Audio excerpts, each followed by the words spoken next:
They knocked on my door with a torn suitcase, calling me daughter, though they'd never raised me a single day.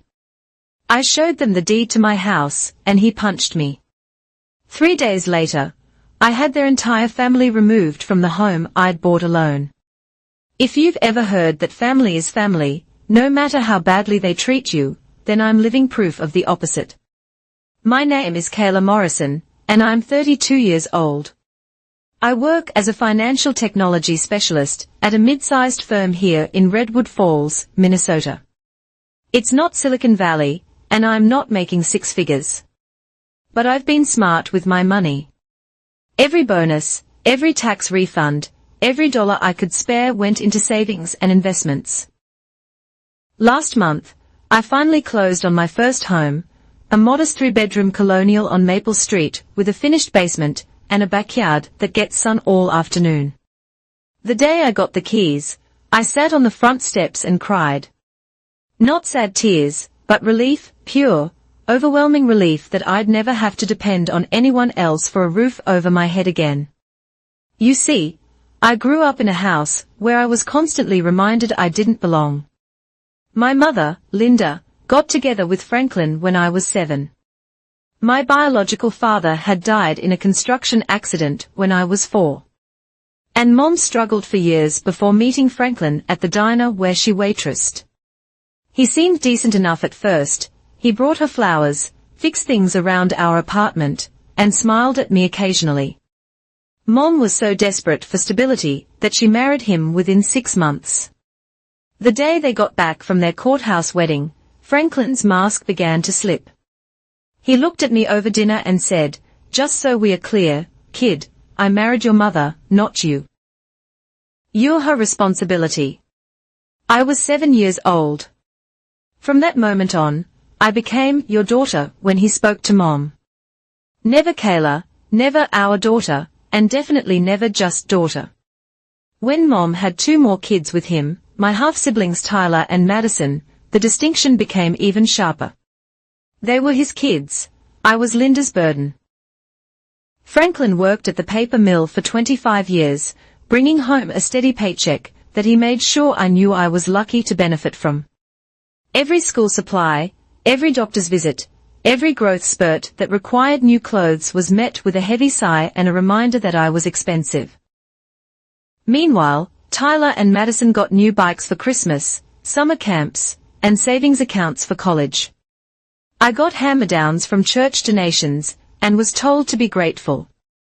Mom worked double shifts at the diner to cover my expenses, coming home with swollen feet and bags under her eyes. When I tried to tell her how Franklin treated me when she wasn't around, the cold dinners served after everyone else had eaten. The accidental exclusion from family outings, the way he changed the TV channel whenever I sat down to watch.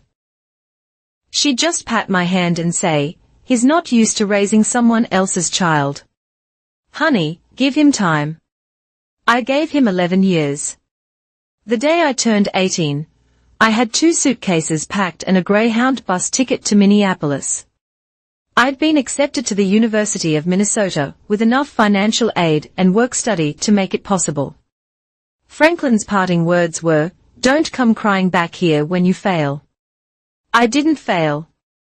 I worked 3 jobs through college, cafeteria mornings, library evenings, catering weekends. I lived on ramen and determination, graduated with honors, and landed an entry-level position at a financial services company while my classmates were backpacking through Europe or moving back home to figure things out. I was putting in 60-hour weeks and sleeping on a second-hand futon in a studio apartment with a broken radiator. I learned about compound interest, not from a textbook, but from watching my savings account grow penny by penny. I learned about investing from free online courses taken during lunch breaks. I taught myself to code because it made me more valuable at work, leading to promotions and raises. I plowed right back into my future for 14 years. After leaving that house, I built my life brick by brick. No one co-signed my car loan. No one helped with my rent during the months when contracts fell through. No one gave me networking connections or career advice. Everything I have, I earned with my own hands.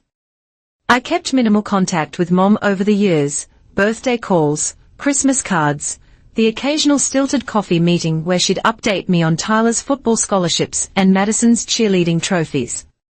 She never asked about my promotions, never visited my apartments as I moved up from that broken studio to better places, never acknowledged that her daughter was building something from nothing. So when I bought the house on Maple Street, I didn't tell her. What was the point? She'd probably just relay the information to Franklin, who'd find some way to diminish the achievement. Must be nice to waste money on a house when you don't have a family to support.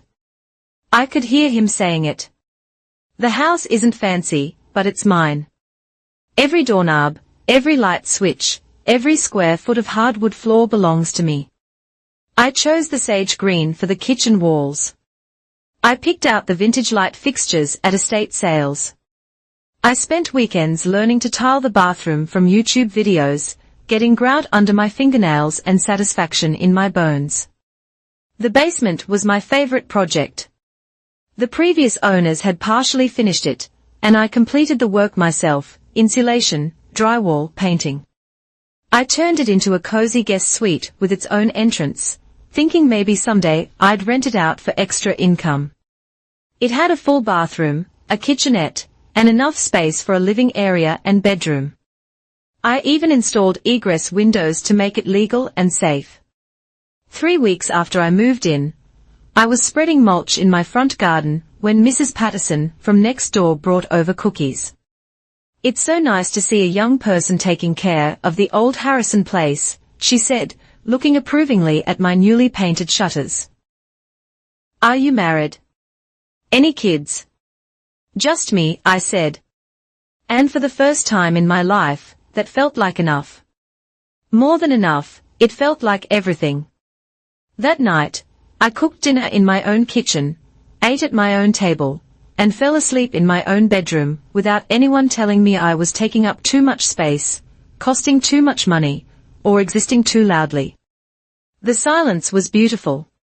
The freedom was intoxicating. I should have known it wouldn't last. The call came on a Tuesday evening in October.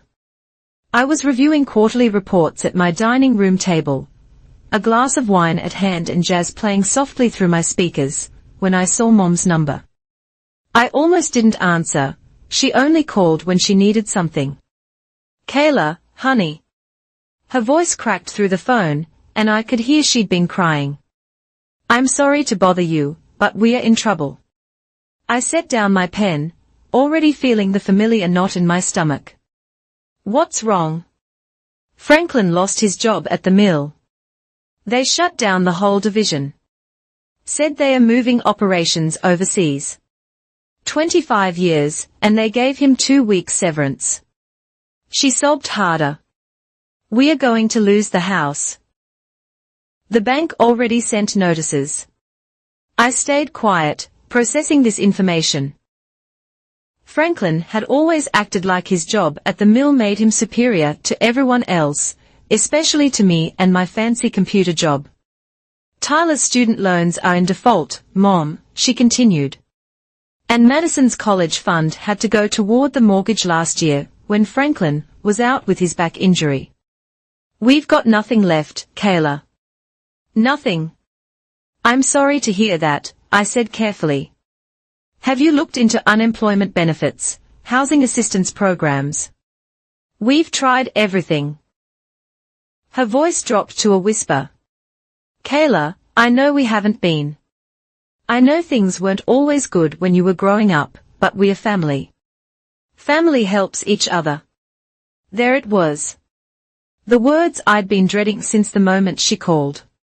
What exactly are you asking, Mom? Just for a few weeks, maybe a month or 2, just until Franklin finds something new. We could stay in your basement.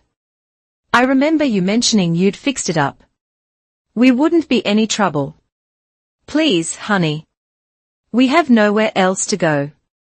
I closed my eyes, seeing my peaceful home invaded by the man who'd made my childhood a constant reminder that I didn't belong. What about Tyler and Madison? Can't they help? Tyler's living with 3 roommates in a studio apartment and Madison's still in school. You're our only hope. Our. Suddenly, I was part of our family when they needed something. I need to think about it, I said. The sheriff's sale is next week, Mom pleaded. We don't have time for thinking. That night, I didn't sleep. I walked through my house, my quiet, perfect house, and tried to imagine Franklin's voice echoing through these rooms. I stood in the basement suite I'd so carefully crafted and pictured his belongings scattered across the floor, his presence seeping into my sanctuary. But I also remembered my mother's exhausted face all those years ago, working double shifts to keep me clothed and fed. Whatever her failures, she had tried. She had stayed. I called back the next morning. 2 months, that's all. And there are going to be rules. The relief in her voice made me feel both charitable and foolish. Oh, Kayla, thank you. Thank you so much. You won't regret this. They arrived on Saturday, with a U-Haul and defeat written across their faces. Franklin looked older, grayer. His mill worker's pride was replaced by something bitter and sharp. He grunted a greeting, not meeting my eyes as he surveyed my house. The basement's through here, I said, leading them down.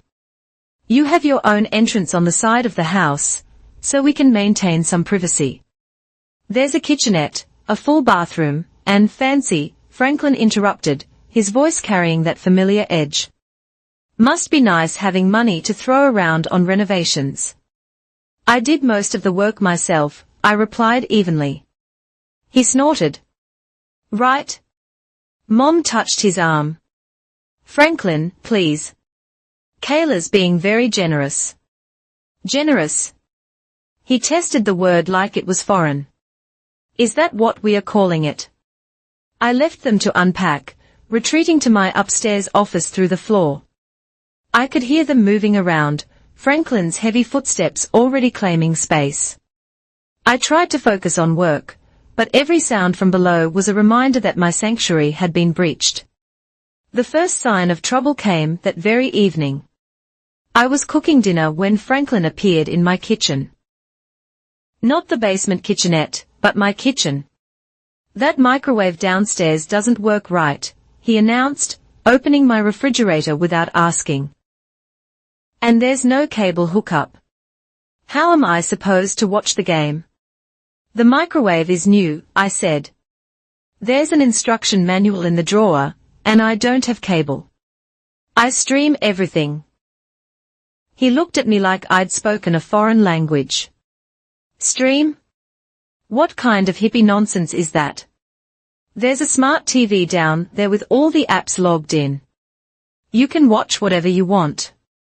I want real TV, he muttered, but trudged back downstairs. Within 3 days, the boundaries I tried to establish were crumbling. Mom started doing laundry at all hours. The machines rumbled, disrupting my sleep and work calls. Franklin took to sitting on my front porch in the mornings, smoking cigarettes and leaving butts in my potted plants. They used my kitchen daily, claiming the basement kitchenette was too small for proper cooking. I have client meetings from home, I explained after Franklin barged into my office during a video call. When my door is closed, I'm working. Working, he scoffed. Sitting at a computer all day isn't work. When I was at the mill. You're not at the mill anymore. I cut him off, my patience already threadbare. His face darkened. You think you're better than me. Don't you? Always did. Even as a kid, walking around with your nose in a book, acting like you were too good for us. I was a child, I said quietly. I was just trying to exist. Yeah, well, your existing cost us plenty. The irony of him saying this while living rent-free in my basement was apparently lost on him. Mom played peacemaker, as always. Let's all just try to get along. This is temporary. Remember, Franklin's already put in applications everywhere. But I saw him most afternoons sprawled on the basement couch watching TV, beer cans accumulating on my carefully restored coffee table. When I suggested he might have better luck job hunting if he spent less time drinking, he laughed. What would you know about finding real work? You've never gotten your hands dirty a day in your life. I thought about the summers I'd spent cleaning office buildings at night to pay for textbooks. The blisters from learning to lay tile in this very house. The calluses from hauling my own belongings up 3 flights of stairs every time I'd moved. But I said nothing. Franklin had already decided who I was long ago, and no amount of evidence would change his mind. By the end of the first week, my home no longer felt like mine. Their presence expanded beyond the basement like spilled water, seeping into every corner. Mom rearranged my kitchen cabinets to be more efficient. Franklin's clothes appeared in my laundry room. Their mail started arriving at my address. It's just temporary, Mom kept saying. But I saw Franklin marking his territory, settling in like he owned the place. The man who'd reminded me daily that I didn't belong in his house was now making himself comfortable in mine, and the irony was bitter as coffee grounds. When I found him adjusting my thermostat one evening, my heating bill, my preference, I knew this arrangement was already a mistake. But family is family, right? That's what everyone says. That's what we are supposed to believe. 2 months, I told myself. I could survive 2 months. I had no idea how wrong I was. The transformation of my home happened gradually, like watching ice crack before a dam bursts. By the 3rd week, I'd been relegated to a guest in my own house, moving carefully through spaces that no longer felt like mine. It started with my home office. I'd set it up in the main floor's spare bedroom. Perfect natural light streaming through east-facing windows, my monitors positioned just right, my ergonomic chair adjusted precisely for the long hours I spent coding and analyzing financial data. Franklin decided the basement was too dark for his afternoon naps. I need to move your computer stuff, he announced one morning, already unplugging cables. My back can't handle that basement couch anymore. That's my office, I said, watching in disbelief as he yanked out my Ethernet connection. I work from here. I have client meetings scheduled. You can work anywhere with that laptop, can't you? That's what you millennials are always going on about, flexibility or whatever. He waved dismissively at my dual monitor setup. This is excessive anyway. Nobody needs all these screens. Franklin, stop. I moved to block him. This is my house. Linda, he bellowed. Come talk to your daughter. She's being difficult again. Mom appeared, wringing her hands in that familiar way. Kayla, honey, Franklin's back really is hurting. Maybe you could work from the kitchen table, just temporarily. The kitchen table. I stared at her. Mom, I run financial models that require multiple spreadsheets open simultaneously. I have confidential client calls. I can't work from the kitchen table like I'm doing homework. See, Franklin pointed at me. Too good to make sacrifices for family. Some things never change. I wanted to scream that I was already sacrificing my peace, my privacy, my entire home. But what came out was a tired, fine, but I'm setting up in the basement then. You can have the office. Can't do that either, Franklin said, already carrying my chair out of the room. Your mom needs space for her craft projects. She's thinking about starting an Etsy store. Mom hadn't done crafts in the entire time I'd known her. I ended up cramming my work setup into my bedroom, the only space left that had a door I could close. My monitors covered my dresser, cables snaking across what used to be a calm, organized sanctuary. The ergonomic chair didn't fit properly in the smaller space, so I worked hunched over, developing a permanent ache between my shoulder blades. The kitchen became contested territory next. I'd always been an early riser, enjoying quiet mornings with coffee and financial news before the markets opened. But Franklin had decided he was now a morning person, too. Commandeering the kitchen by 5:30 a.m., frying bacon and eggs while listening to talk radio at volume levels that rattled the windows. "Could you use headphones?" I asked one morning, trying to hear my portfolio manager through the din in my own kitchen. He flipped bacon aggressively, grease splattering onto my clean stove. "I don't think so. It's not." I stopped myself. What was the point? My evening routines disappeared next. I'd loved cooking elaborate dinners while listening to podcasts, using it as meditation after stressful market days. But Mom took over dinner duty, insisting it was the least she could do. She cooked Franklin's favorites, heavy casseroles, fried everything, not a vegetable in sight that wasn't drowning in cheese. When I tried to make my own meals, she acted hurt. "Don't you like my cooking anymore?" "It's not that, Mom. I just prefer lighter food." "My cholesterol." "Your cholesterol." Franklin laughed from the living room, where he'd installed himself in my reading chair. "You're 32, not 70. Live a little." The living room was his domain now, my carefully curated space.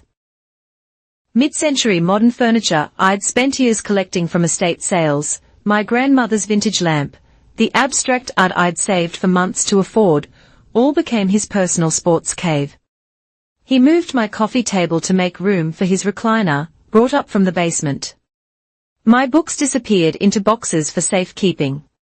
The TV, which I rarely used, now blared constantly. "I'm trying to work," I said one afternoon as he channel surfed at maximum volume. "So work," he replied, not looking away from the screen. "Nobody's stopping you." Even my bathroom routines were disrupted. Despite having a full bathroom in the basement, Mom preferred the upstairs one. My evening baths with bath bombs and podcasts became impossible, with her knocking every 20 minutes to ask if I was almost done. My expensive skincare products started disappearing, reappearing later with finger marks in the cream and caps not properly closed. The garage, where I'd set up a small workout area, became storage for their belongings. Boxes labeled Franklin's Tools and Linda's Memories crowded out my yoga mat and weights. When I tried to move them to make space, Franklin accused me of touching his things. "Those are valuable tools," he said. Though the boxes hadn't been opened once since they arrived, some of us actually know how to fix things with our hands. I wanted to show him the bathroom tile I'd laid, the electrical outlets I'd rewired with YouTube's help and careful attention to safety codes, the door frames I'd refinished, but I knew he'd dismiss it all as playing house, or find some way to diminish the work. My grocery bill tripled. They ate my organic produce, my carefully portioned meal prep, my expensive coffee beans, replacing nothing. When I suggested they contribute to groceries, Franklin acted like I'd asked for a kidney. "We're saving every penny for a new place," he said, though I noticed he had no problem buying beer and cigarettes daily. "Besides, you make good money. You can afford it." I started keeping non-perishables in my bedroom closet like a college student hiding snacks from roommates. At 32, successful in my career, in my own home, I was hoarding granola bars so I'd have something for breakfast. The basement suite I'd created as a fully functional living space became their storage unit. Instead of using the kitchenette, they hauled food downstairs to eat in front of the TV, leaving dishes crusted with dried food. The bathroom I'd meticulously tiled was constantly filthy. The separate entrance I'd mentioned they could use for privacy. They preferred tramping through my main living space at all hours. "Why don't you use the side entrance?" I suggested one night after Franklin's 10th trip through my living room. "Too much trouble," he grunted. Easier this way. Easier for whom, I wondered, but didn't ask. Sleep became elusive. Franklin's snoring carried through the floor despite the insulation I'd installed. Mom's late-night TV watching, she claimed she couldn't sleep without it, sent blue light flickering under my door.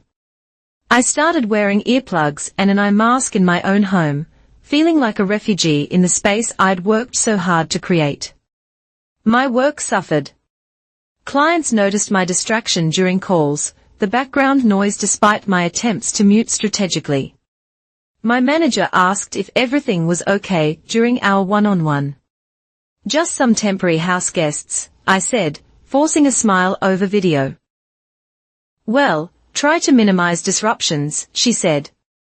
The Henderson portfolio needs your full attention. I wanted to cry. The Henderson portfolio was worth millions, requiring intense focus and analysis. Instead, I was fielding Franklin's complaints about the water pressure, and my mother's questions about where I kept the good scissors, the ones I'd hidden after finding them used to open packages, dulling the blades. One evening, I came home to find they'd rearranged the living room completely. My furniture was pushed against walls, the flow destroyed, my reading nook eliminated to make room for Franklin's TV watching setup. We made it more functional, Mom said brightly. Doesn't it look better? I stood in my own doorway, looking at the space that no longer reflected anything of me. You moved my things without asking. Oh, don't be so dramatic, Franklin called out, already ensconced in his recliner. It's just furniture. But it wasn't just furniture. It was the life I'd built, piece by piece, being dismantled by people who'd never seen value in anything I did. The 7-year-old girl who'd been told she didn't belong was back, except now she was 32, and it was happening in the house she'd bought with her own money. 2 months, I whispered to myself that night, lying in my bed surrounded by work equipment and hidden snacks. Just 5 more weeks. But as I listened to them laughing at some TV show downstairs, comfortable and settled and like they'd already forgotten this was temporary, I wondered if they ever intended to leave. The house I'd bought as my sanctuary, my symbol of independence and success, had become another place where I didn't belong. And this time, I had nowhere else to go. The 2-month mark came and went without a word about leaving. When I brought it up over dinner, one of Mom's heavy casseroles, I pushed around my plate. Franklin waved me off. Still looking for the right opportunity, he said. Can't just take any job. A man's got to have standards. Standards. This from the man who'd spent the last 8 weeks in the same 3 shirts, drinking beer by noon. That's when the relatives started arriving. It began with Uncle Pete, Franklin's younger brother, who showed up one Thursday with a duffel bag and a sob story. Just got evicted, he announced, already eyeing my couch. Landlord was a crook. Franklin said you had space. Franklin said what? I turned to my stepfather, who suddenly found his meatloaf fascinating. Family helps family, he muttered. Pete's going through a rough patch. Pete's rough patch had lasted approximately 15 years, according to the stories I'd overheard. But before I could object, he'd claimed the living room couch, adding his own layer of chaos to my dismantled life. 2 weeks later, Franklin's sister Diane arrived. Husband kicked me out, she declared dramatically, dragging 3 suitcases up my front steps. Franklin said you wouldn't mind.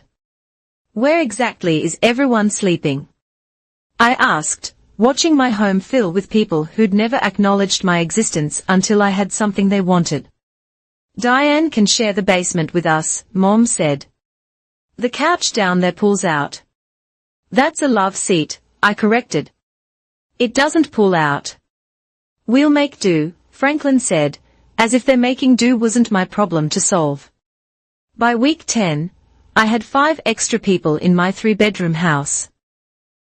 Along with Franklin, Mom, Pete, and Diane came cousin Roger, who'd temporarily lost his apartment. They flowed through my space like water, finding cracks, filling every corner with their presence, their noise, their stuff. My utility bills skyrocketed. The electric bill alone tripled with everyone running space heaters, leaving lights on, taking 40-minute showers. When I posted the bills on the refrigerator, with a note about contributing, Franklin tore them down. "Don't be tacky," he said. "We are family, not tenants." "Then family can help with family expenses," I shot back. He laughed. "You want to charge us rent now after everything Linda did for you growing up?" "I'm not charging rent. I'm asking you to pay for the electricity you're using." "Same thing," he said. He opened my refrigerator, empty now since anything I bought disappeared immediately, and frowned. "You need to go shopping. There's nothing to eat."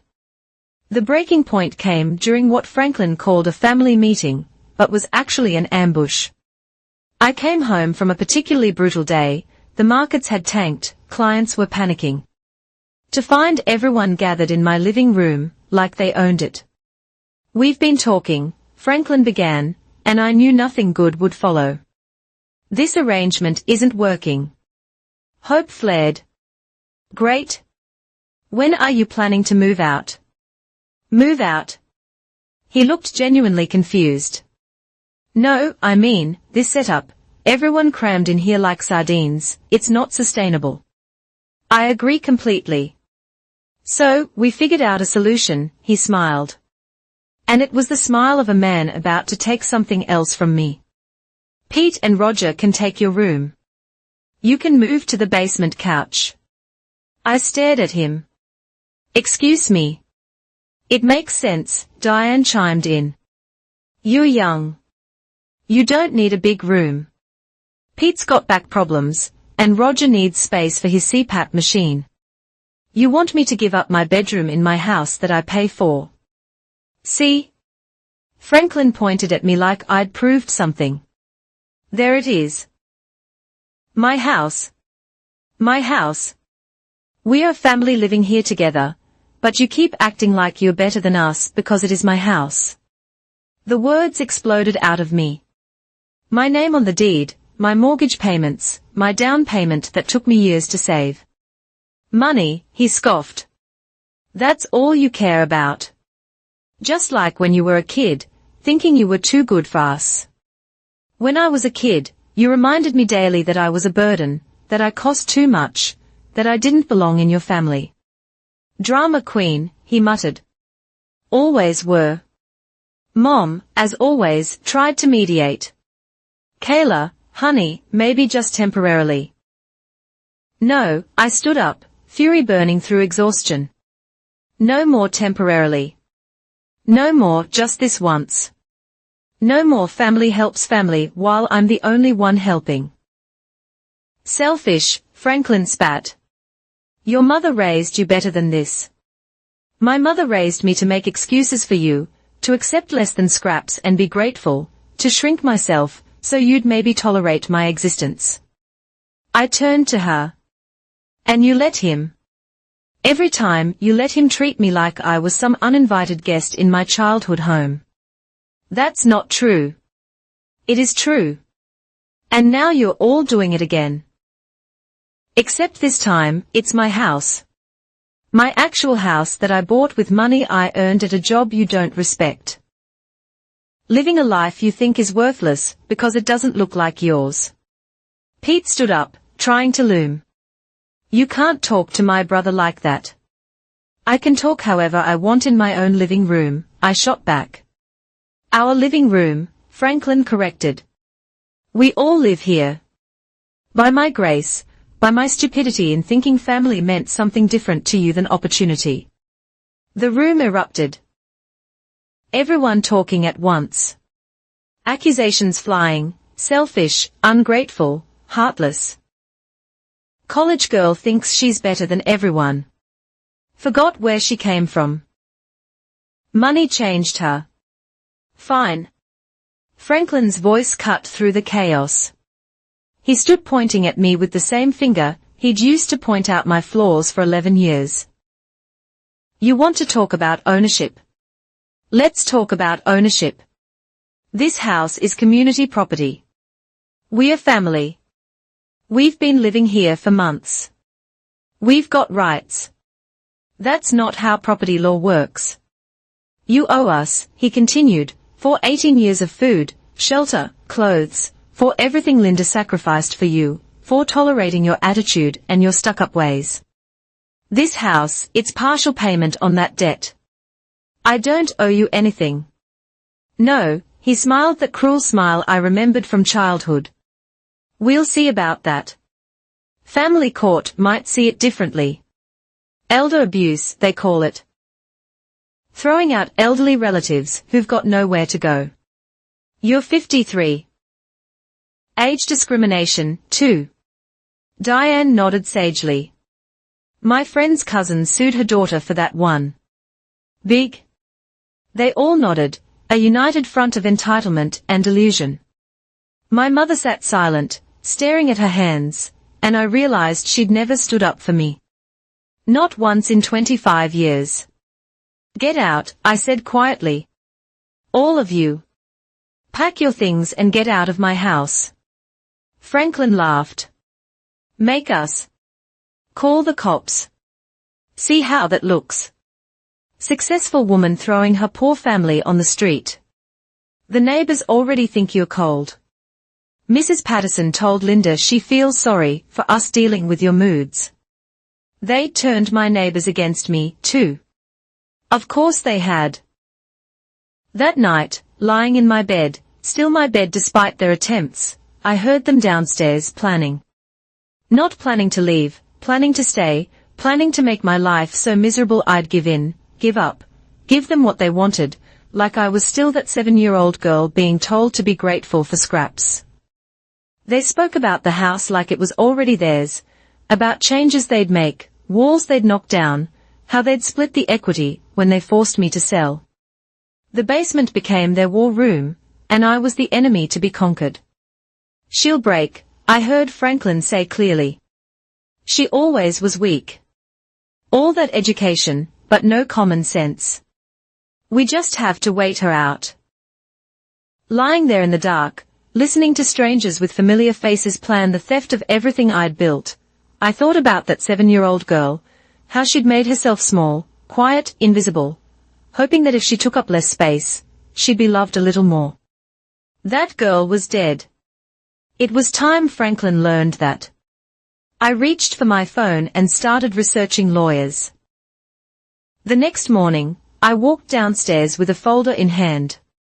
They were all gathered around my dining table, eating my food, planning their occupation of my life. Franklin looked up with that smirk I'd grown to despise. Morning, princess. Sleep well in your big, comfortable bedroom. I set the folder on the table. I need everyone to sign these rental agreements. Since you're all staying past the original 2 months, we need to formalize this arrangement. Pete laughed. Rental agreements. You're joking. Not at all. I pulled out the documents I'd drafted at 3 a.m. This clarifies the terms of your residency. You're month-to-month tenants. Rent is set at market rate, split 5 ways. Utilities are separate. First month's rent and security deposit due immediately. Guests, Diane shrieked. We're family. Family who've been living here rent-free for nearly 3 months. The IRS considers that taxable income, by the way. I'll need to issue 1099s if this continues without formal agreements. You wouldn't dare, Mom whispered. I'm trying to do this properly, I said. To protect everyone involved. Franklin stood slowly, his chair scraping against my hardwood floors. You think you're smart? Think your college degree and your fancy job make you better than us? I think I own this house. That's not an opinion, it's a legal fact. Legal fact. He grabbed the folder and threw it across the room, paper scattering. Here's a fact you owe us. Your mother broke her back raising you, he seethed, while you reminded me daily that I was a burden. And this is how you repay her.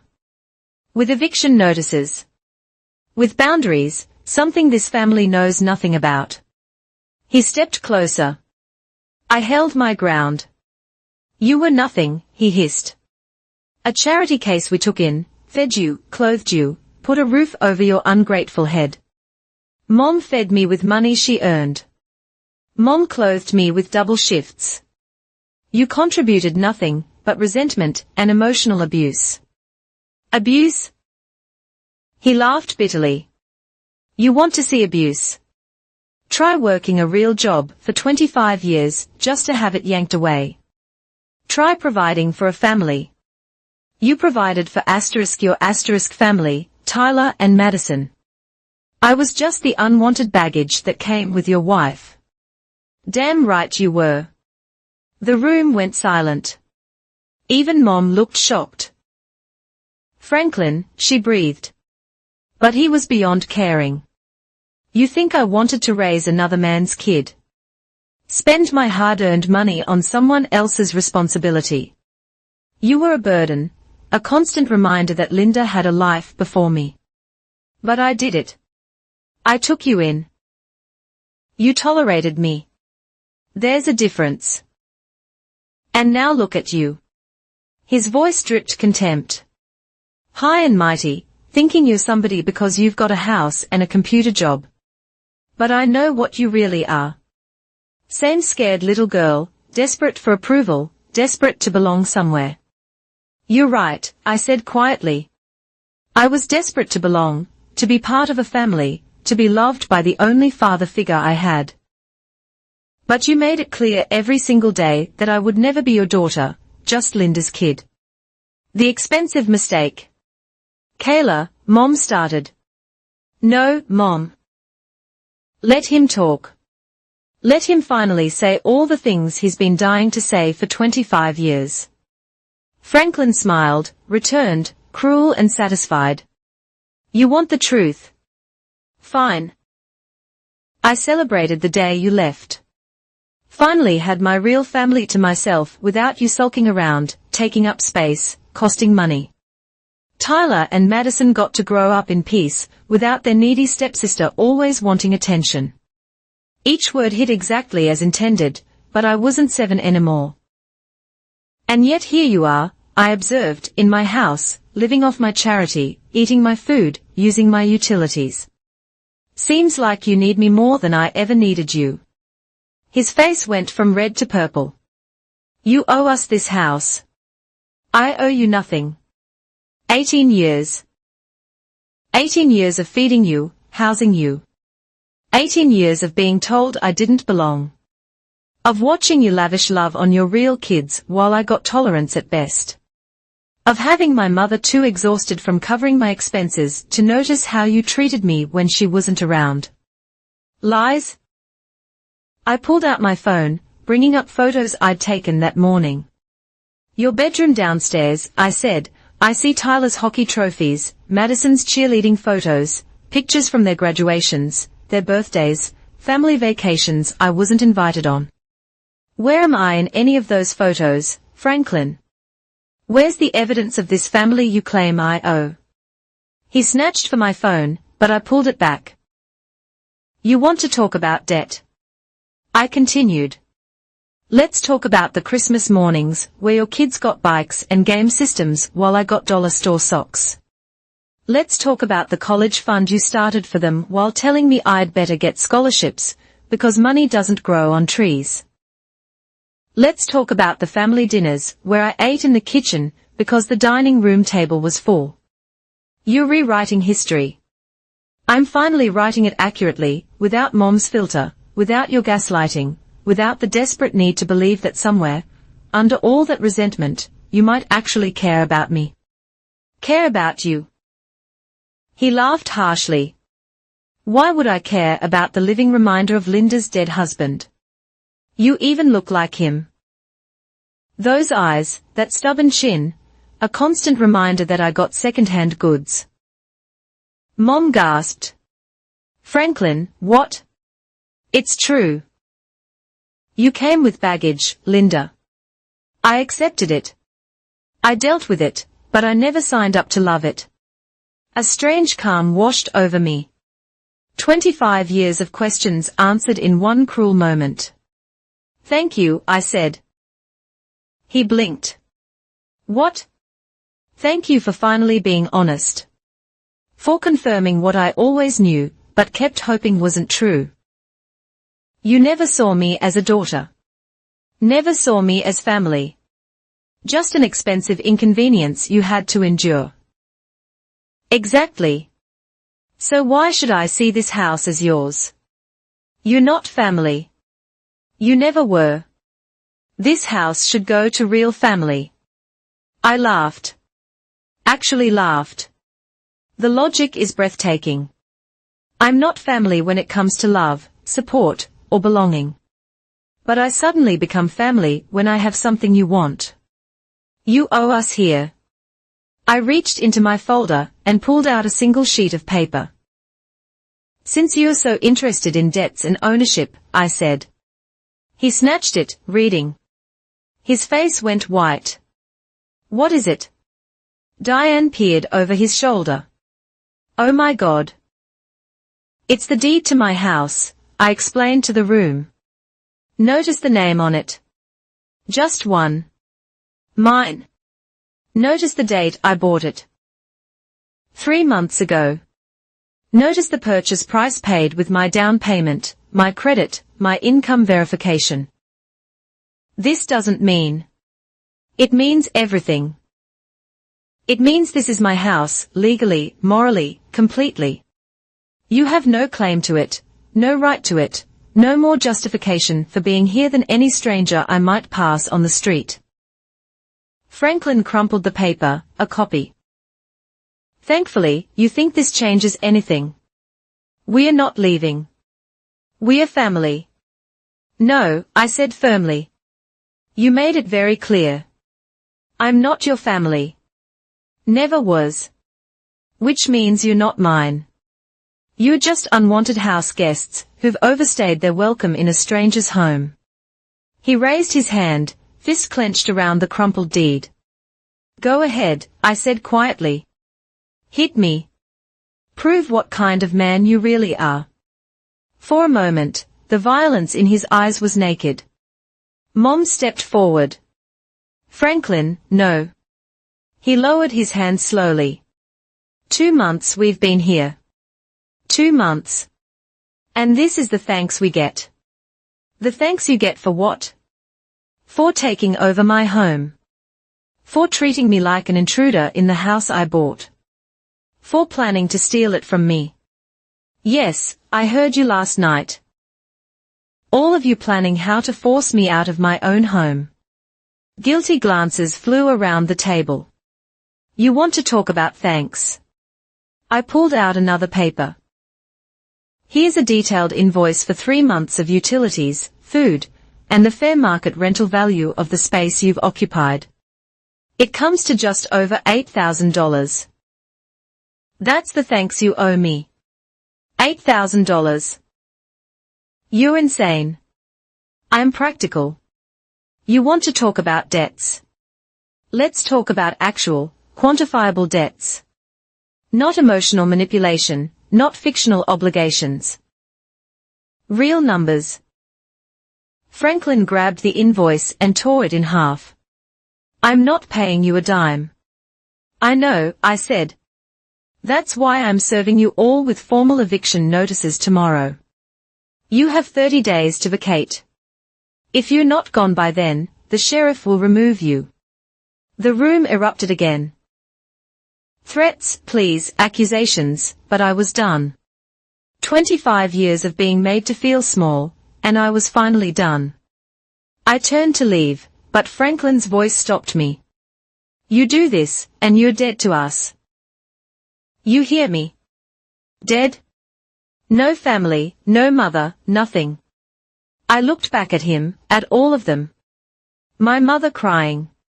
Pete and Roger red-faced with anger. Diane already calculating her next move. Franklin standing there like the king of a kingdom that existed only in his head.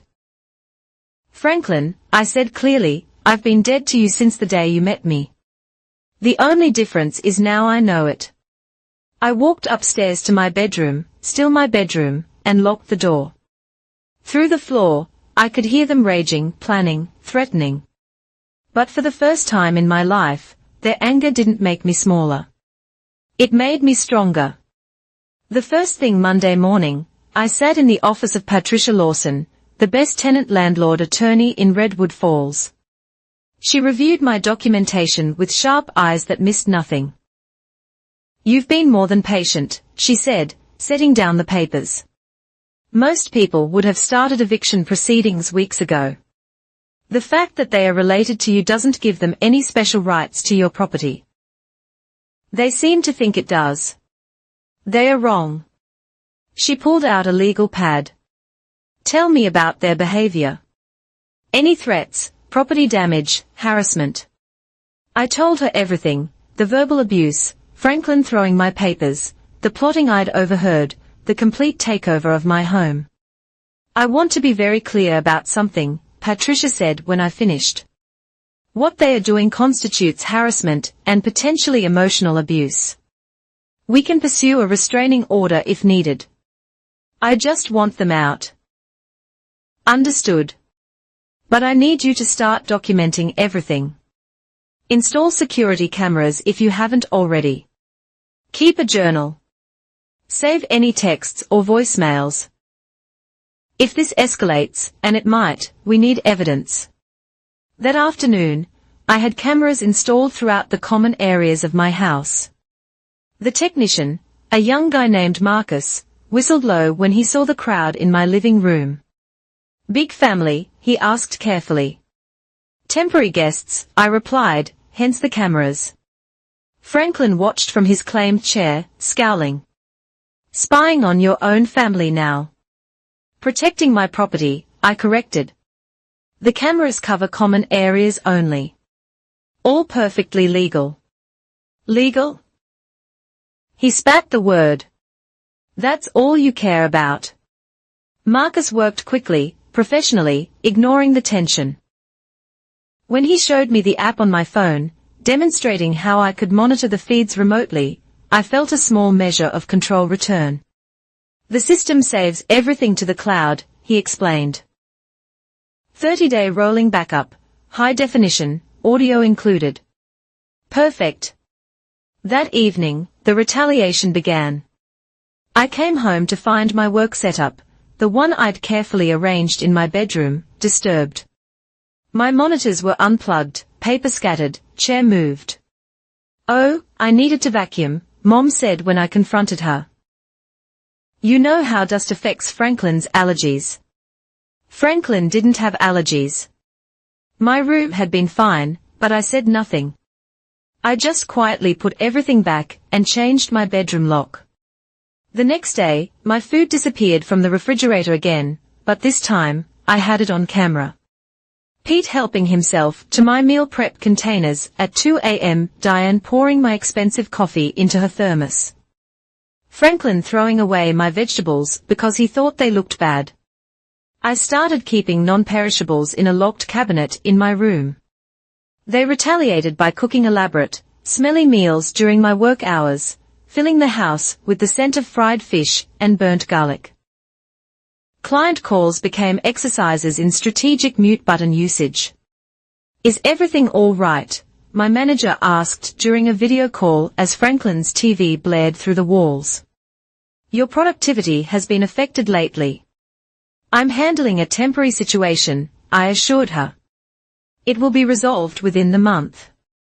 "See that it is. The Thompson account specifically requested you, but they need full focus." My career, the thing I'd built from nothing, the source of the income that bought this house, was now at risk because of people who called me selfish for wanting peace in my own home. The cameras captured it all. Roger going through my mail. Diane borrowing my laptop when I was out, trying to guess my password. Pete moving my car at night so his truck could have the better spot, leaving me to search the street in the morning. But the most damaging footage came from Franklin himself. I watched him on my phone app one afternoon, thinking I was at work. He stood in my living room with someone I didn't recognize, a man in an ill-fitting suit, who looked around appraisingly. 3 bedrooms, 2 baths, Franklin was saying. Basement's finished, new roof last year. She keeps meticulous records of all the improvements. And you're sure about the ownership transfer? The stranger asked. Family property dispute, Franklin said smoothly. Once we establish residency rights and prove elder abuse, my lawyer says it's a slam dunk. She's been mentally unstable. You know, all that work stress, trying to throw out her own mother. They were already trying to sell my house. I saved that video immediately, forwarding it to Patricia with shaking hands. Her response was swift. Do not confront. This is evidence of fraud. I'm moving up our timeline. But Franklin wasn't done. The next morning, I woke to find my home office, the bedroom I'd been forced to convert, ransacked again. This time, papers were missing, tax documents, bank statements, the folder with my mortgage information. I found them in the basement. Franklin was sitting at a makeshift desk, copying numbers into a notebook. What are you doing with my private documents? He didn't even look embarrassed.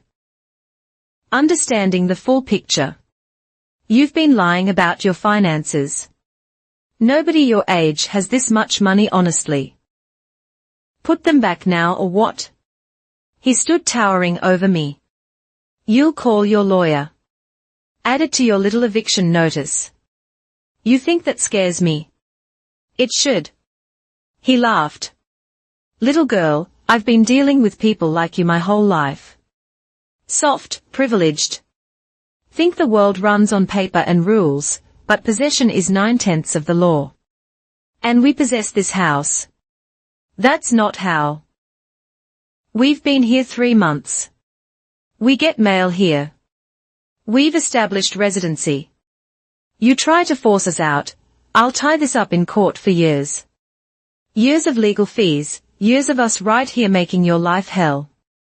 And when you break, and you will break, we'll be ready. You're delusional.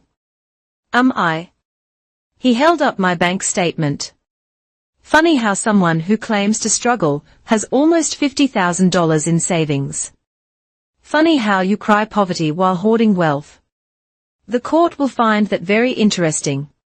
That's my emergency fund and investment accounts. Money I saved over 14 years while your poor mother worked herself sick, and we struggled to make ends meet. Selfish, but that's about to change. He reached for more papers. I grabbed them first. Don't touch me, he roared, though I hadn't. She assaulted me. You all saw it. Pete and Roger appeared immediately, like they'd been waiting. We saw it, Franklin. Clear assault. I didn't touch you. Your word against ours. His smile was victorious. 3 witnesses say you did. Who do you think the police will believe? The stable family man, or the single woman throwing a tantrum? I backed away, papers clutched to my chest. This was beyond simple squatting now. This was coordinated, planned, malicious. That evening, I called Patricia from my locked bedroom, whispering even though I could hear them celebrating downstairs. They are escalating, she said grimly. The false assault claim, the attempt to sell, the financial document theft. Kayla, you need to consider staying elsewhere until we resolve this. This is my home, and they are making it a war zone. I can fast-track the eviction, but you need to be safe. I'm not leaving. That's what they want, me gone so they can claim abandonment. Then don't engage. Don't respond to provocation. Let the cameras document everything. And Kayla, if he touches you, if any of them physically assault you, call 911 immediately. He won't, I said. He's too smart for that. But I was wrong. The next morning, I woke to find them all waiting like an intervention. Mom had been crying, her default state now. Franklin stood in the center, my laptop in his hands. Password, he demanded. Absolutely not. I know you've been talking to lawyers, planning to throw your mother on the street. We need to see what you're planning. That's my work computer. There's confidential client information. Password now. No. He moved faster than I expected for a man who'd spent 3 months on my couch. Not hitting.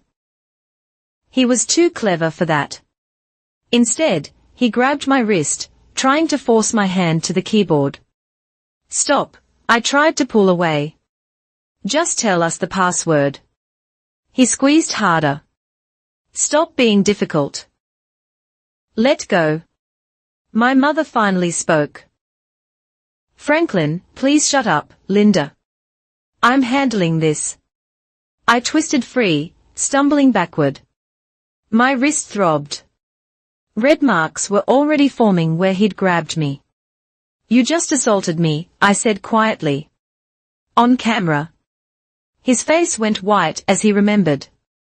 The cameras he'd watched me install, recording everything. That wasn't assault, he blustered. That was, I was just trying to talk, I repeated. On camera. Audio and video, HD quality, cloud backed up. The room was silent except for the TV.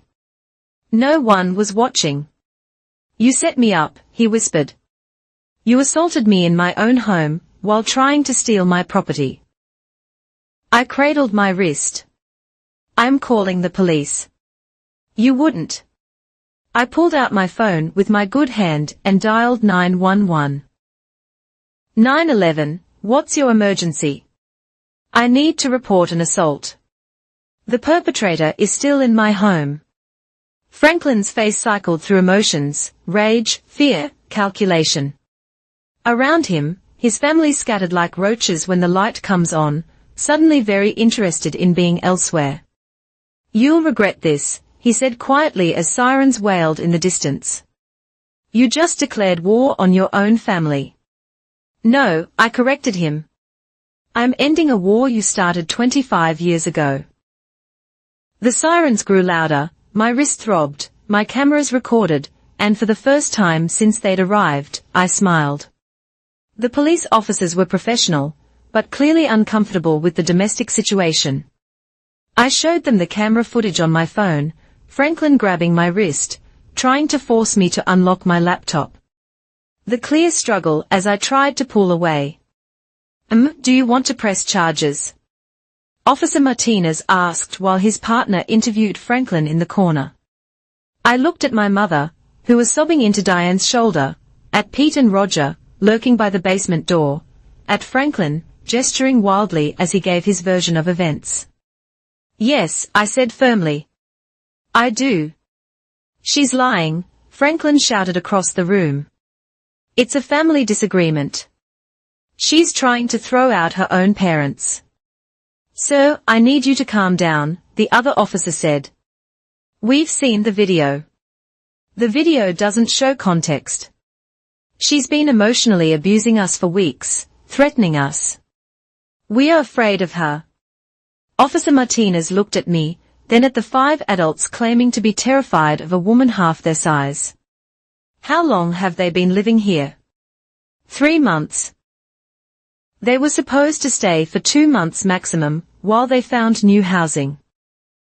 They've refused to leave. We have residency rights, Diane piped up. This is a criminal matter right now, Officer Martinez said. The civil issue of residency is separate. Franklin was still arguing when they put him in handcuffs. This is a setup. She planned this, made us live in squalor while she hoarded her wealth. Sir, I need you to stop talking, his officer advised. I want a lawyer. I know my rights. As they led him out, he turned to my mother. Linda, call my brother. Tell him what she's done. Tell everyone what kind of person your daughter really is. Mom looked at me with wounded eyes. How could you? He assaulted me, Mom, I said. In my own home. He was just trying to talk to you. He was trying to force me to give him my password so he could access my financial information. You all saw it. You all let it happen. We're family. No, I was exhausted. Franklin made it very clear. I'm not family. I'm just the burden you brought into his life. Well, now the burden is setting boundaries. The police gave me a case number and information about getting a restraining order. After they left with Franklin, the house felt different, quieter, but crackling with tension. You've made a huge mistake, Pete said. Franklin's not going to forget this. Good. Neither am I. That night, they retaliated subtly. Every time I tried to sleep, someone would walk past my door. A cabinet slammed. The TV volume crept up incrementally. At 3 a.m., the smoke alarm went off. Diane had accidentally burned popcorn. I didn't react. Everything was being recorded. The next morning, Patricia called with an update. Franklin's out on bail. His brother posted it. But here's the good news, with the assault charge, I can expedite everything. Emergency restraining order. Expedited eviction. The criminal charge changes the game. He's not supposed to come back here, right? Correct. Condition of his bail. If he shows up, call 911 immediately. But Franklin was smarter than that. He didn't come back. He sent messages through the others. Dad wants his clothes, Roger announced that evening. He can arrange for a police escort to collect them, I replied. You're being ridiculous. They are just clothes. Then he can get them properly, Pete tried next. Franklin says if you drop the charges, he'll agree to leave peacefully. Everyone wins. The charges stay. You're destroying this family. This family destroyed itself long before I was even born.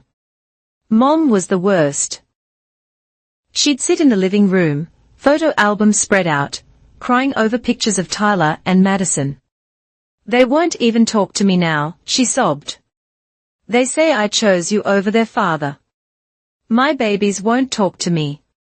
I noticed she never cried over pictures of me. There weren't any to cry over. The weekend before the hearing, they pulled out all the stops. A barbecue in my backyard, inviting all the neighbors. I watched from my window as they played host with my space. Diane telling Mrs. Patterson how I'd gone off the deep end since buying the house. Pete explaining to the Johnsons how Franklin was a victim of a vindictive stepdaughter. Mom, wringing her hands, accepting sympathy for having such a difficult child. She was always troubled, I heard Mom say. We did our best, but some children just turn out wrong. I recorded it all through my window. My reputation in the neighborhood was being systematically destroyed. But reputation could be rebuilt. My safety and sanity couldn't. Sunday night, there was a knock on my bedroom door. Kayla. Mom's voice was small. Can we talk? Against my better judgment, I opened the door. She looked older than her 55 years, worn down by life and bad choices. I need you to understand, she began. Franklin is all I have. Without him, I'm nothing. No job, no savings, no home. Because you let him control everything. Because I love him. I know he's not perfect. I know he was hard on you. But he took us in when no one else wanted a widow with a kid. He gave us stability. He gave you stability. He gave me trauma. You're so dramatic. Am I? Do you remember my 8th birthday, when he forgot to pick me up from school because Tyler had a game? I waited 3 hours. The janitor had to call you at work. He made a mistake. My 10th Christmas, when he gave Tyler and Madison bikes while I got a lecture about gratitude. My high school graduation, when he said I'd probably drop out of college anyway, so why celebrate? You're cherry-picking. I'm remembering all the things you conveniently forgot, because it was easier than protecting me. She was crying again. What do you want me to say? That I failed you. Fine. I failed you. I picked a man over my daughter. Are you happy now? No, I said honestly, but I'm finally free, and that's worth more than your tears. He's going to prison because of you. He's going to face consequences because of his actions. There's a difference. I'll have nothing. You'll have what I had at 18. A chance to start over, to build something that's actually yours. I'm 55 years old, and I was 7 when you decided his comfort mattered more than my safety. 18 when I had to save myself because you wouldn't. 32 when I finally stopped waiting for you to choose me. She stared at me, this stranger who used to be my mother. You really hate us that much? I don't hate you, I said. I said nothing you. Franklin spent so long making sure I knew I wasn't family that I finally believe him. You're just people who used to know me. People who are living in my house without permission. People who need to leave. Where will we go? I don't know. And for the first time in my life, that's not my problem to solve. I closed the door on her tears.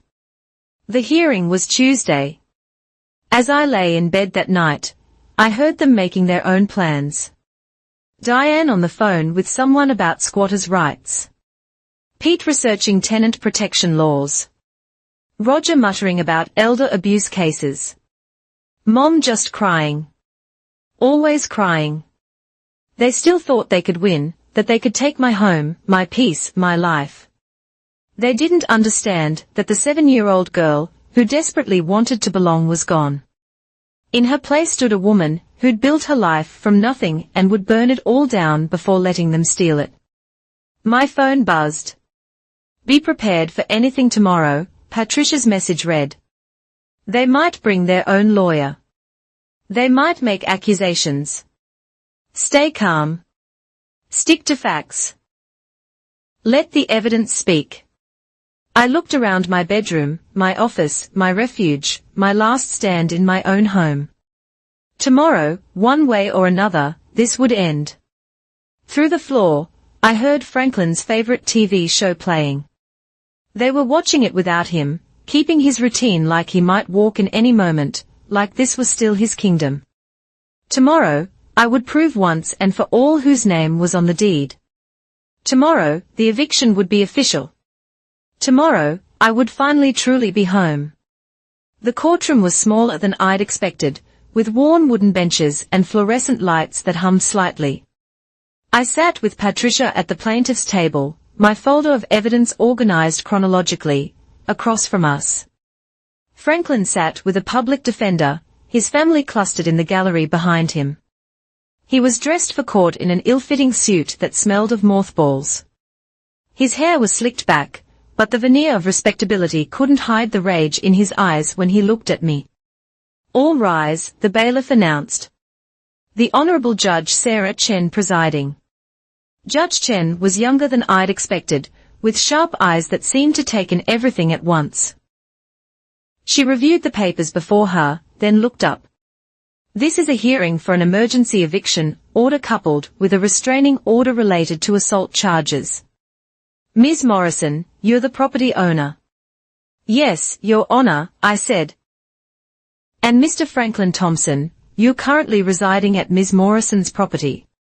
We are family, Your Honor, Franklin began. This is a family dispute that's gotten out of hand. I'll ask the questions, Judge Chen said. Mr. Thompson, are you currently residing at, she checked the address, 442, Maple Street. Yes, but thank you, Ms. Lawson, please present your case. Patricia stood, calm and professional. Your Honor, my client owns the property in question. The deed is solely in her name. 3 months ago, she allowed Mr. Thompson and his wife, Ms. Morrison's mother, to stay temporarily for 2 months while they searched for housing. They've refused to leave and have now been joined by 3 additional family members, none of whom have permission to be there. Objection. Franklin's lawyer stood. They've established residency. You'll have your turn, Judge Chen said coolly. Continue, Ms. Lawson. Patricia walked through the timeline methodically, the original agreement, the broken promises, the takeover of my home. She presented the camera footage of Franklin grabbing me, the photos of my injured wrist, the police report. Furthermore, Your Honor, she continued, we have evidence that Mr. Thompson has been attempting to fraudulently sell the property. She presented the video of Franklin with the potential buyer. He's also accessed my client's private financial documents without permission. These are serious allegations, Judge Chen said. What evidence do you have? We presented everything, camera footage, photos, the attempted theft of my documents. Franklin's face grew redder with each piece of evidence, his lawyer frantically taking notes. When it was their turn, Franklin's defender tried his best.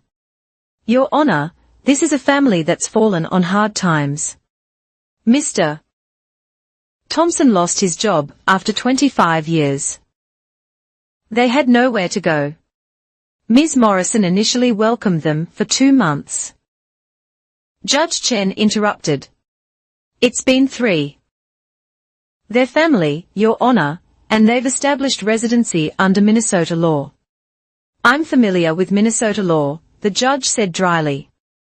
I'm also familiar with assault law, Mr. Thompson. Do you deny grabbing Ms. Morrison? Franklin stood. Your Honor, I was trying to talk to her. She's been hostile and aggressive. That's not what I asked. Did you grab her wrist? She was being unreasonable. Yes or no, Mr. Thompson? A pause. Yes, but sit down. She turned to his lawyer. Do you have any evidence that Ms. Morrison gave permission for 5 people to live in her home indefinitely? Their family. That's not evidence. Do you have anything in writing? Any rental agreement? Any text messages indicating permission? No, Your Honor. Then what we have is a property owner who allowed a temporary stay that has become an occupation. She looked at me. Ms. Morrison, have you been able to use your home normally during this time? I stood. No, Your Honor. I've been confined to my bedroom. My office space was taken. My belongings have been moved or damaged. I can't work properly, cook in my own kitchen, or feel safe in my home. She's exaggerating, Franklin burst out. Your Honor, she owes us. Mr. Thompson, Judge Chen's voice cracked like a whip. You'll speak only when asked. One more outburst, and I'll hold you in contempt. Your Honor, his lawyer said quickly. My client is emotional. This is his stepdaughter. He helped raise her. Really? Judge Chen shuffled through papers. Because I see here that Ms. Morrison left home at 18 and has been financially independent for 14 years. Mr. Thompson, exactly how much financial support have you provided to Ms. Morrison since she turned 18? None, Franklin muttered. I'm sorry, I couldn't hear that. None, he said louder. But for 18 years, Ms. Morrison's mother provided for her. According to these documents, you claimed her as a dependent on taxes for, let me see, 0 years. Interesting definition of helped raise. Mom sobbed audibly from the gallery. Judge Chen glanced at her but continued. I also see multiple police reports here. Noise complaints from neighbors. A report of Mr. Thompson threatening a grocery store clerk when Ms. Morrison's credit card was declined because he'd maxed it out. Ms. Morrison, is that correct? Yes, Your Honor. He took my card without permission. Identity theft, Judge Chen noted. Add that to assault, attempted fraud, and trespassing. Mr. Thompson, you've been busy. Franklin's lawyer tried one more time. Your Honor, if we could have 30 days to find alternative housing.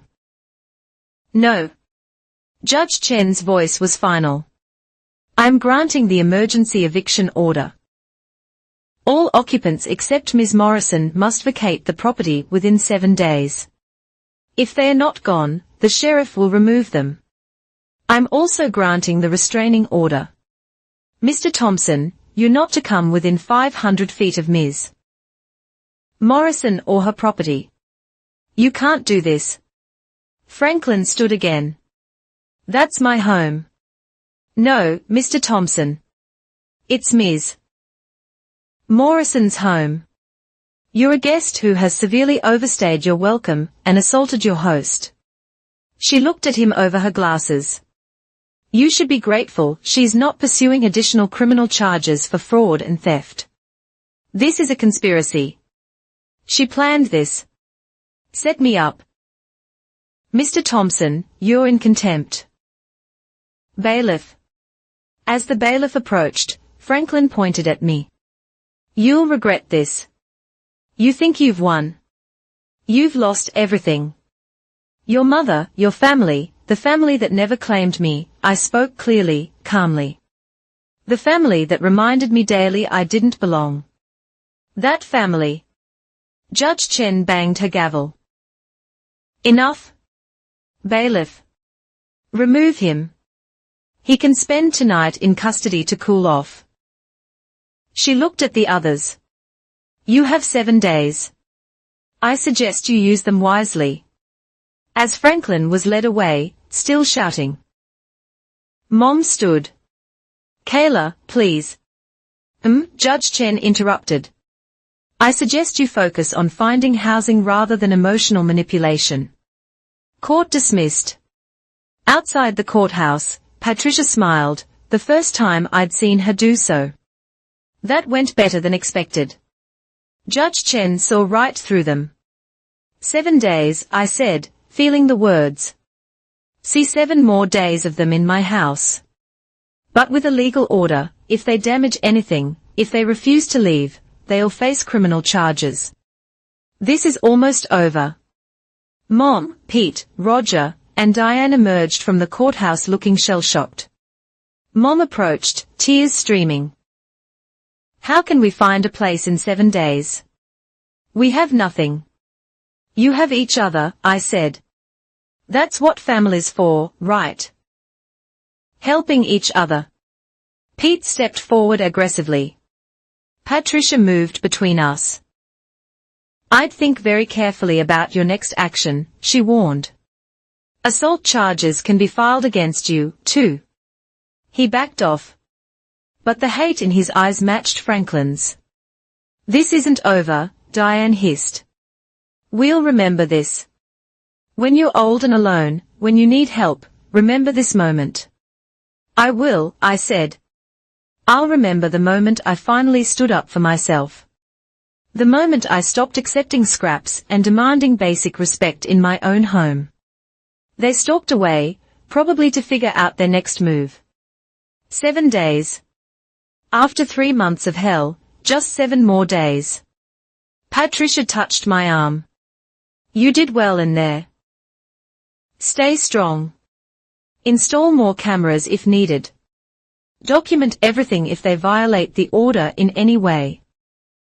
Call 911. I know, Kayla. She paused. I see cases like this all the time. Family taking advantage, guilt being weaponized. You did nothing wrong. Remember that. As I drove home, to my home, I thought about the 7-year-old girl who just wanted Franklin to love her. The teenager who made herself small, hoping to be accepted. The young woman who left at 18 with nothing but determination. She would be proud of who I'd become. Someone who knew their worth. Someone who refused to shrink. Someone who fought back. 7 more days. I could do this. The house was chaos when I arrived. They were already packing, or rather throwing things around while complaining loudly.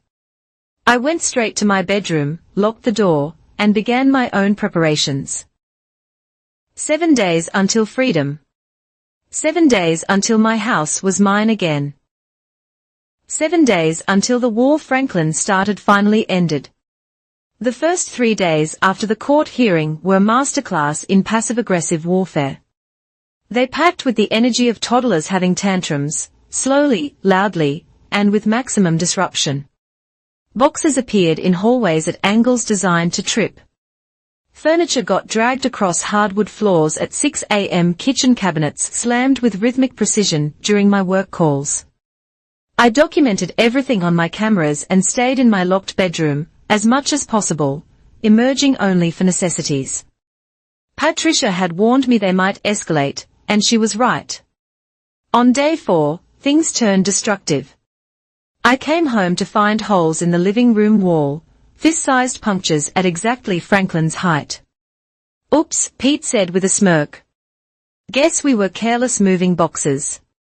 The kitchen was next. My carefully organized spice rack was accidentally knocked over. Glass containers shattering, oregano and paprika mixing with broken glass on the floor. Diane stood nearby with a broom, making no effort to actually clean. These things happen when you're rushed, she said sweetly. 7 days isn't much time to uproot our entire lives. I photographed everything, sent it to Patricia, and cleaned it myself. Every broken item was evidence. Every accident was another nail in their legal coffin. Mom tried emotional manipulation instead of property damage. She'd sit outside my bedroom door reading old birthday cards I'd sent her over the years. Dear Mom, thank you for always being there. She read loudly. Love, your daughter Kayla. You wrote this when you were 15. Do you remember? Do you remember when you loved me? I didn't respond. The woman crying outside my door was a stranger wearing my mother's face. Someone who'd chosen her husband's comfort over her daughter's safety every single time. On day 5, they held another gathering. Cars filled my driveway and spilled onto the lawn. Extended family I'd never met traipsed through my house, saying goodbye to Franklin's home. I watched from my window as strangers posed for photos in my backyard. Diane playing host with my dishes. Pete giving tours like a museum guide. This is where Franklin built his life, I heard him tell a group. 25 years of memories stolen by an ungrateful brat. One stranger approached my rose bushes with pruning shears. I flew outside. Those are mine. Put the shears down. The woman, Franklin's cousin apparently, sneered. Family should share. Franklin always let me take cuttings. Franklin doesn't own these roses, or this house, or anything here. Put them down, or I call the police. She threw the shears at my feet. Selfish, just like he said. By evening, my lawn was trashed. Cigarette butts, beer cans, and paper plates littered the space I'd carefully maintained. They'd even driven over part of my garden. Tire tracks through the perennials I'd planted my first week here. Patricia called after reviewing my photos. This is deliberate property destruction. We can file additional charges. Will it get them out faster? No, but it will ensure they pay for damages. Then document it and add it to the list. I just want them gone. Day 6 brought a new tactic, theft disguised as confusion. My kitchen appliances began disappearing. Oh, was that yours? Roger asked when I caught him loading my stand mixer into a box. Franklin bought this years ago. I have the receipt from 2 months ago with my credit card. Receipts can be faked. I grabbed the mixer back. Camera footage can't. They'd already packed my coffee maker, my blender, half my pots and pans. I spent an hour reclaiming my belongings, checking their boxes for anything else they'd confused as theirs. But the worst violation came that night. I'd hidden my important documents, birth certificate, passport, social security card, in what I thought was a secure spot, but when I checked, the envelope was gone. Panic flooded through me.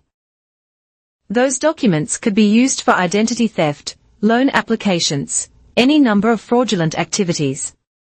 I tore through my room, then steeled myself and confronted them. Where are my documents?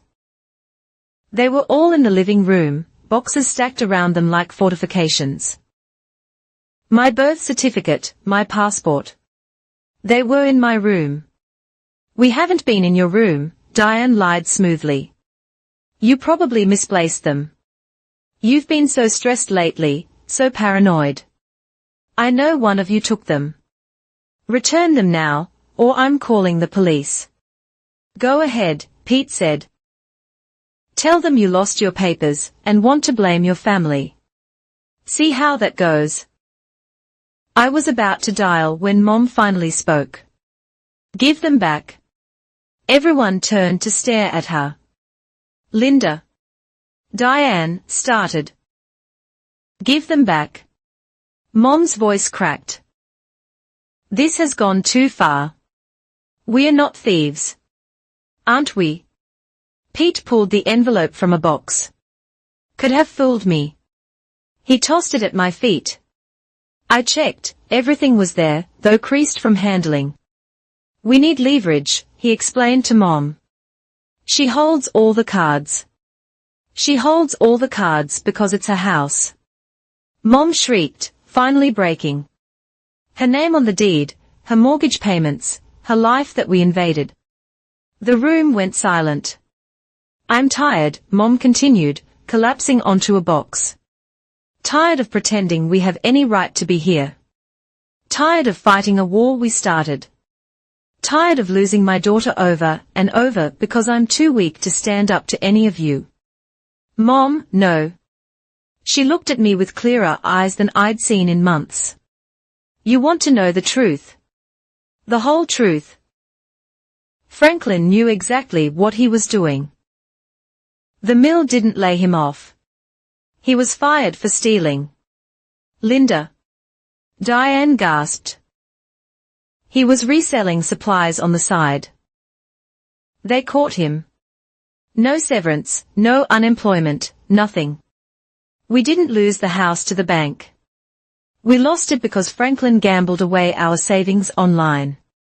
Every penny, including the money I'd hidden for emergencies. Franklin had lied. Of course he had. And you all knew, Mom continued, looking at Pete, Roger, and Diane. You all knew and came here anyway. Not because you needed help, but because Franklin promised you'd get a piece of her house when he forced her out. Shut up, Pete roared. Everything's already ruined. Mom stood, swaying slightly. My daughter hates me. My husband's in jail. My stepchildren won't speak to me. And I'm about to be homeless at 55 because I chose a lying, stealing man over my own child. She turned to me. I don't expect forgiveness. I don't deserve it. But you should know that birthday card I read. You wrote it after Franklin had been particularly cruel. You were trying to comfort me. Even then, you were the adult, and I was the child who needed reassurance. I failed you every single day. This is very touching, Pete interrupted. But we still need somewhere to live. Then you should have thought of that before trying to steal from her. Mom shot back before destroying her things, before treating her home like your personal kingdom. You're pathetic, Diane spat. No wonder Franklin never respected you. Mom laughed bitterly. Franklin doesn't respect anyone. Not me, not you, not even himself. We are all just tools to him, and we let ourselves be used because we are too scared to stand on our own feet. She looked around the destroyed living room, at the boxes filled with my belongings they tried to claim, at the holes in the walls, the stained carpet, the broken dreams. 7 days, she said quietly. He couldn't even give her peace for 7 days. She picked up a small bag. I'll be at the women's shelter. Don't follow me. Mom, wait. But she was gone, leaving me with 3 relatives who now looked at me with pure hatred. Happy now? Pete snarled. You broke up their marriage. Franklin broke up their marriage when he chose crime over work. I just stopped enabling it.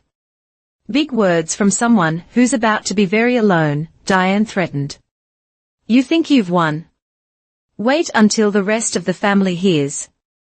The rest of what family? I asked. The family that never acknowledged me until I had something to take. The family that shows up for destruction, but never for celebration. That family. Roger stood, cracking his knuckles. Maybe we should show you what real destruction looks like. I held up my phone. Please do. On camera, with the restraining order in place. I'm sure the judge would love to see that. They deflated like punctured balloons. Without Franklin, without Mom's guilty compliance, they were just 3 middle-aged bullies with nowhere to go. One more day, I said. Then you're gone.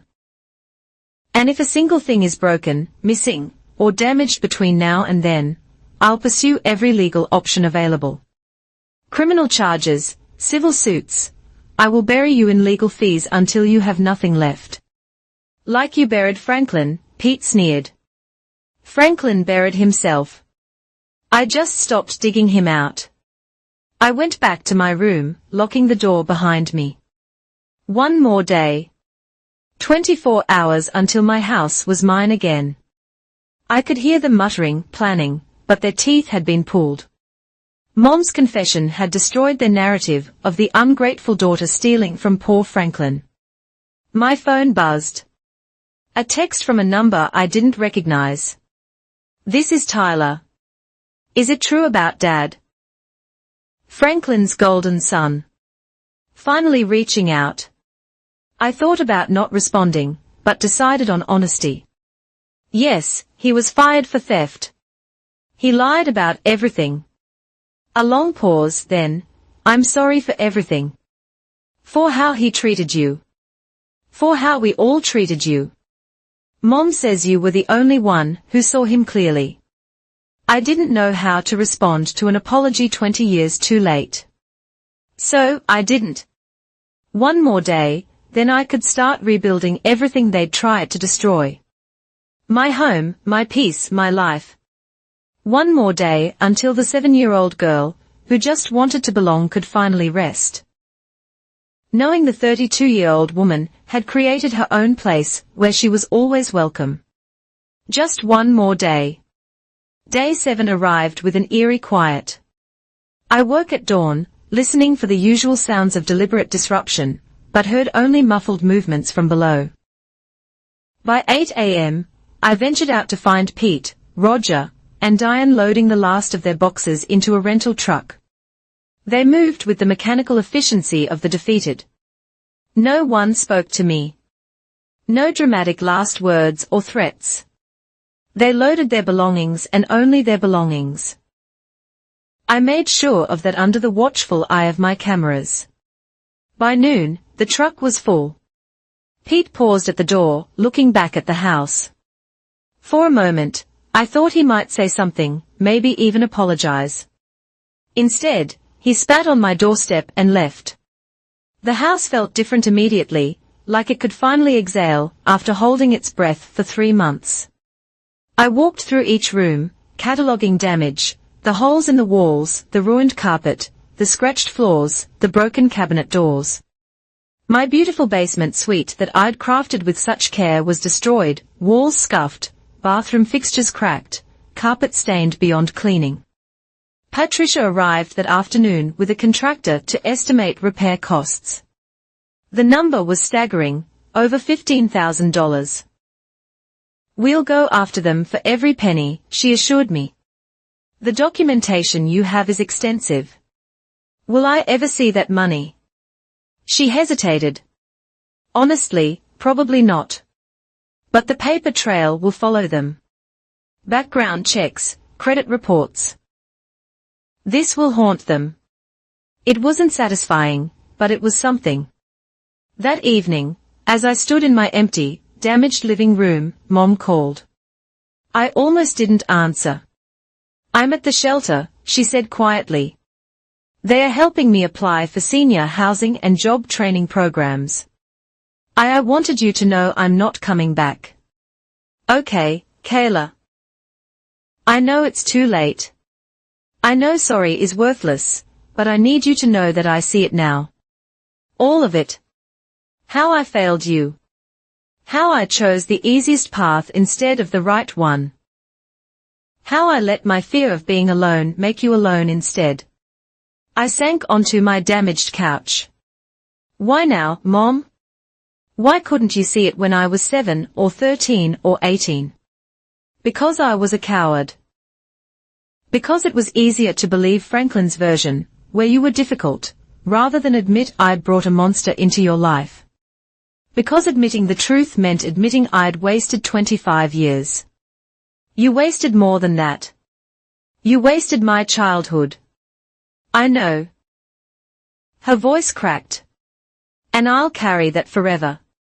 I'm not calling for forgiveness. I'm calling to say you were right about everything, and you deserved so much better than what we gave you. After she hung up, I sat in the gathering dusk, processing. The mother I'd always wanted had finally shown up. 25 years too late. The apology I'd craved as a child felt hollow, as an adult who'd learned to live without it. I spent the weekend beginning repairs.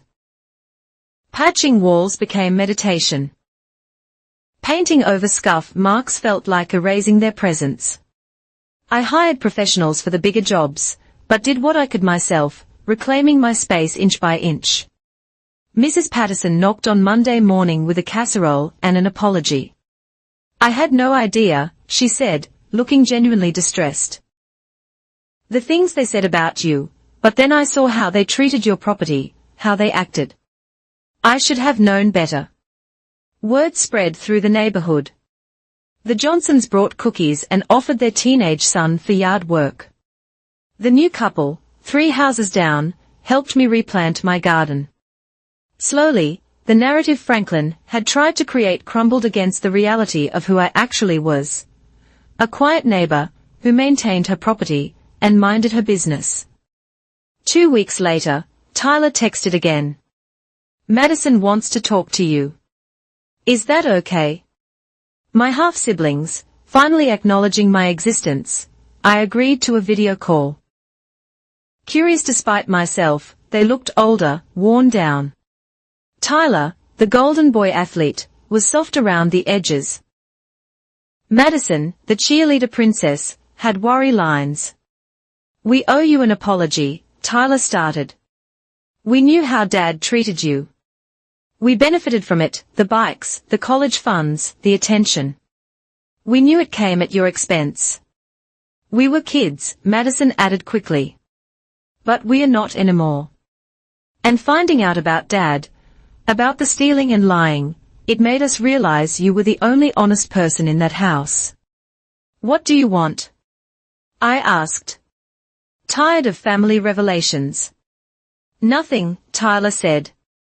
Just to say we are sorry, and that you were right to get out. We wish we'd seen it sooner.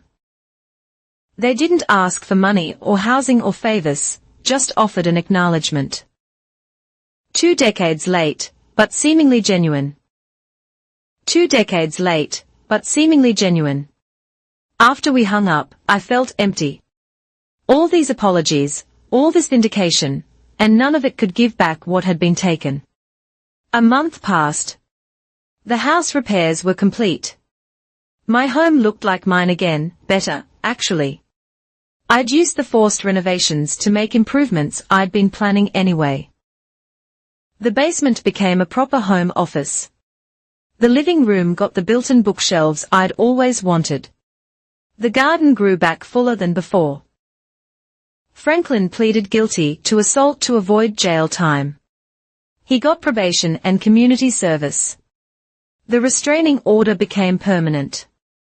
I heard through Patricia that he was living with a cousin in Iowa, still blaming everyone but himself. Pete, Roger, and Diane scattered to various relatives. The lawsuits Patricia filed would follow them, but I didn't expect justice. Survival was victory enough. Mom kept her word, she didn't contact me again. I heard she got a job at a grocery store, lived in senior housing, and started attending therapy. Maybe she'd find peace. Maybe she'd just find more excuses. Either way, it wasn't my concern anymore. On a quiet Tuesday evening, exactly 3 months after they'd first arrived, I sat on my front steps with a glass of wine. The same steps where I'd cried with relief the day I bought this house. The same steps where they'd shown up with their entitlement and destruction. But the house had survived. I had survived. My phone rang, a client needing analysis on a portfolio adjustment. I took the call in my peaceful home office, speaking confidently about market trends and investment strategies, the successful woman Franklin said I'd never become.